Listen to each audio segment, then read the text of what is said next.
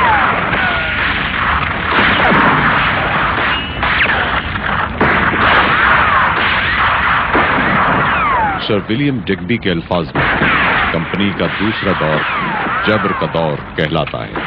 تسلط بذریعہ اطاعت بالجبر ہندوستان انگلینڈ کے لیے ہے۔ 1757 عیسوی سے 1832 تک آغاز سے انجام تک کی تفصیل نہایت درد انگیز، دہشت ناک اور طویل ہے۔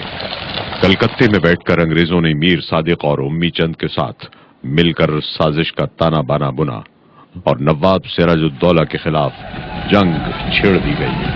صرف 4 گھنٹوں میں جنگ ختم ہو گئی اور وسیع و شاداب ملک کی قسمت کا فیصلہ انگریز کے حق میں ہو گیا، اور انگریز نے جنگ پلاسی فوجی قوت کی بجائے فریب، نمک حرامی، دغابازی اور سازش کے بلبوتے پر جیتی۔ فورٹ ولیم میں سونے کا مہ برسنے لگا۔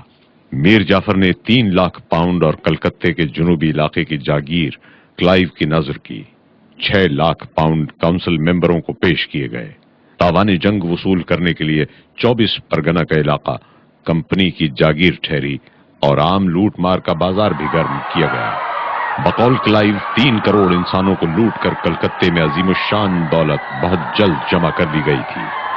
میں صرف یہ کہہ سکتا ہوں کہ اس قدر بدعملی، رشوت خوری اور ظلم و زیادتی کا منظر بنگال کے علاوہ کسی اور ملک میں نہ دیکھا گیا نہ سنا گیا۔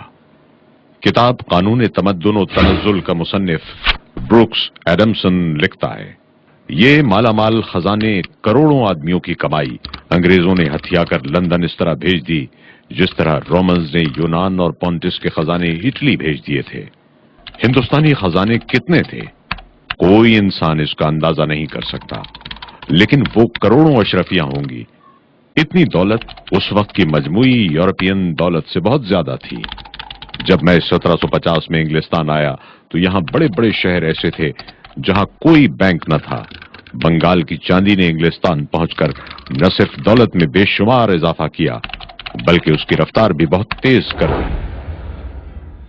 سر ولیم ڈگبی لکھتا ہے، جنگ پلاسی کے بعد ہی بنگال کی دولت لٹ لٹ کر لندن پہنچنے لگی۔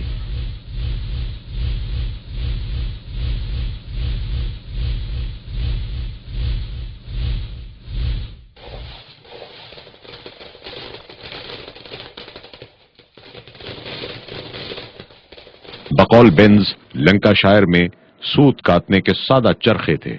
بہت سی ایجادات صدیوں سے دبی پڑی تھیں۔ جب انہیں کام میں لانے کی قوت یعنی روپیہ مل گیا تو 1760 عیسوی کا صنعتی انقلاب شروع ہو گیا۔ صنعت و حرفت میں انگلستان کی برتری کرناٹک اور بنگال کے خزانوں کا فیض ہے۔ جنگ پلاسی میں فتح کے بعد سونے کا دریا انگلستان کی طرف بہنا شروع ہو گیا۔ ہماری صنعت و حرفت کا بازار ٹھنڈا تھا۔ سوت کاتنے اور کپڑا بننے میں لنکا شائر کو ہندوستان پر کوئی فوقیت حاصل نہ تھی۔ بر صغیر کی دستکاری جس نے ہندوستانی کپڑے کو صناعی کا شاہکار بنا رکھا تھا، لنکا شائر تو کیا پورے مغرب میں کہیں موجود نہ تھی۔ جو حال روئی کا تھا وہی لوہے کا تھا۔ کانکنی اور آہنگری دونوں کام انگلستان میں ڈھیلی رفتار سے چل رہے تھے۔ میجر وینگٹ کہتا ہے، ایسٹ انڈیا کمپنی کے ڈائریکٹروں کے سرسری اندازوں کے مطابق بڑی آسانی کے ساتھ دعویٰ کیا جا سکتا ہے کہ جنگ پلاسی اور جنگ واٹرلو کے درمیانی زمانے میں بر صغیر سے انگلستان کو 15 ارب روپیہ پہنچا۔ کمپنی نے ایک اور عجیب و غریب تجارت کی بنا ڈالی جو گدیوں کی تجارت تھی۔ محمد علی کرناٹک میں اور میر جعفر کو بنگال میں تخت دلانے سے یہ تجربہ ہوا کہ انگریزی خزانہ خوب مالا مال ہو جاتا ہے۔ چنانچہ میر جعفر سے سودا کر لیا گیا۔ اس کے بعد نجم الدولہ سے سودا کیا گیا۔ اس سوداگری سے انگریزوں نے 5 کروڑ کمائے۔ اور اسی قسم کے طریقوں سے 1771 عیسوی تک رقم بٹوری گئی، جس کی میزان 29.5 کروڑ روپیہ بنتی ہے۔ اس عجیب لوٹ کھسوٹ کے ساتھ ساتھ ایک اور عجیب و غریب مہلک وار کیا گیا۔ فروخ سیر بادشاہ دہلی کی لڑکی جل گئی، اطباء ناکام ہو گئے، ڈاکٹر ہیملٹن نے کامیاب علاج کیا۔ فروخ سیر بہت خوش ہوا، زر و جواہر سے مالا مال کرنا چاہا، لیکن ڈاکٹر ہیملٹن نے لینے سے انکار کر دیا اور اس کے عوض یہ درخواست کی کہ کمپنی کو اس ٹیکس سے جو وہ تجارت پر دیتی ہے مستثنا کر دیا جائے۔ اہل دربار شاہی اس کے زہریلے نتائج تک نہ پہنچ سکے اور فرمان جاری ہو گیا کہ کمپنی کے تمام کارکن ٹیکس سے مستثنا رکھے جائیں۔ حکم جاری ہونا تھا کہ انگریزوں نے ملک بھر میں ادھم مچا دیا، ہر قسم کی تجارت میں گرم بازاری شروع کر دی، کروڑوں کے سودے کرنے لگے، ہندوستانی تاجروں کے کاروبار بند ہو گئے اور انگریزوں نے ہر قسم کی تجارت پر قبضہ کر لیا۔ جنگ بکسر کے بعد 1765 عیسوی میں الہ آباد کا صلح نامہ ہوا۔ کمپنی کو بنگال کا دیوان یعنی مالگزاری وصول کرنے والا مقرر کر دیا گیا۔ اس معاہدے کے وقت تک تو انگریزی عمل دخل بے ضابطہ طور پر تھا، لیکن اب شاہی فرمان کی روح سے انگریزی قبضے کو جواز کی سند مل گئی اور لوٹ کھسوٹ کا ایک نیا طریقہ ہاتھ آ گیا۔ زمین کا بندوبست اور اس کا لگان، ٹھیکہ اور نیلام، اس کی مالگزاری میں اضافہ، یہ سب نئے ذرائع پیدا ہو گئے۔ دیوانی ملتے ہی لگان میں 90% کا اضافہ کر کے کاشتکاروں کو تباہ حال کر دیا گیا اور کمپنی کی یہاں سونے کی بارش ہونے لگی۔ لارڈ ویلزلی کے عہد میں East India company Gorakhpur, Rohail کھنڈ اور جنوبی دوآبے کے علاقوں پر قابض ہو گئی۔ کرناٹک کے نواب کو معزول اور سلطان ٹیپو کو شہید کر دینے کے بعد وہ تمام علاقے حاصل کر لیے گئے جو اب مدراس کے احاطے میں شامل ہیں، اور وہاں کے تمام خزانے لوٹ کر انگلستان پہنچا دیے گئے۔ سر ولیم ڈگبی تیسرے دور کو تسلط بذریعہ ڈپلومیسی یعنی خوش معاملگی کا دکھلاوا کرتے ہوئے مقامیوں کو جبرن اور زور کے ذریعے کم ترین حالت میں دبا کر رکھنا قرار دیتا ہے۔ اس دور میں موتی اور فرما بردار رعایا کو لوٹنے اور زیادہ سے زیادہ کھسوٹنے کے نئے نئے قوانین بنائے گئے، جس میں مقامیوں کی کوئی شرکت نہیں ہوتی تھی۔ انگریز اپنے اغراض و مقاصد کے تحت آئینی قوت اور مضبوط شکنجے کے بل بوتے پر گھمنڈ کے ساتھ بغیر رحم کیے اور عدل و انصاف کے تقاضوں کو بھول کر انصاف کرنے کے جو قانون چاہتے تھے وہ بناتے تھے، خوشنما الفاظ میں شائع کرتے، محکوم رعایا کی خواہشوں اور ضرورتوں کا کوئی خیال نہ رکھتے، ان کی فلاح و بہبود کی بجائے ان سے زیادہ چوستے رہنا اور ان کو دائمی غلامی میں جکڑ کر بند رکھنا انگریزوں کا مطمع نظر تھا۔ وہ بدمست تھے اور رعایا کی ذرہ برابر بھی پرواہ نہ کرتے تھے۔ تاجرانہ ہوس اور حصول منفعت کے لیے انہوں نے حکومت کو ذریعہ بنا لیا تھا۔ متبنہ بنانے کے قدیم مقامی رواج کو یکلخت ناجائز قرار دے کر تقریباً 15 ریاستیں اپنے قبضے میں کر لیں۔ اس طرح بلا وجہ صوبہ سندھ، صوبہ اودھ اور صوبہ پنجاب کو یکے بعد دیگرے اپنے قبضے میں لے آئے۔ سر جان سلیور جو مدراس کے بورڈ آف ریونیو کا صدر ہے، کہتا ہے، ہمارا طرز حکومت اسپونج سے بہت مشابہت رکھتا ہے۔ وہ گنگا کے دھارے سے تمام نعمتیں چوس لیتا ہے اور ٹیمز کے کنارے نچوڑ دیتا ہے۔ سر جان شور جس کا تعلق بنگال سول سروس سے تھا اور بعد میں وائسرائے ہند بنا، 1833 کے قانون کے متعلق کہتا ہے، انگریز کا بنیادی اصول یہ رہا ہے کہ ہر صورت میں ہندوستانیوں کو اپنی اغراض کا غلام بنا لیا جائے۔ ان پر محصولات اتنے لگا دیے ہیں کہ ان پر اضافے کی کوئی گنجائش نہیں چھوڑی۔ یکے بعد دیگرے جو صوبہ ہمارے قبضے میں آیا اس کو مزید وصولیابی کا میدان بنا لیا ہے، اور ہم نے اس بات پر ہمیشہ فخر کیا ہے کہ دیسی والیان ملک سے جتنا وصول کرتے تھے اس سے ہماری آمدنی کہیں زیادہ ہے۔ اس کا نتیجہ یہ ہے کہ رعایا ہم سے نفرت کرتی ہے اور ہر طاقت کا خیر مقدم کرنے اور اس کے جھنڈے کے نیچے جمع ہونے کے لیے تیار رہتی ہے۔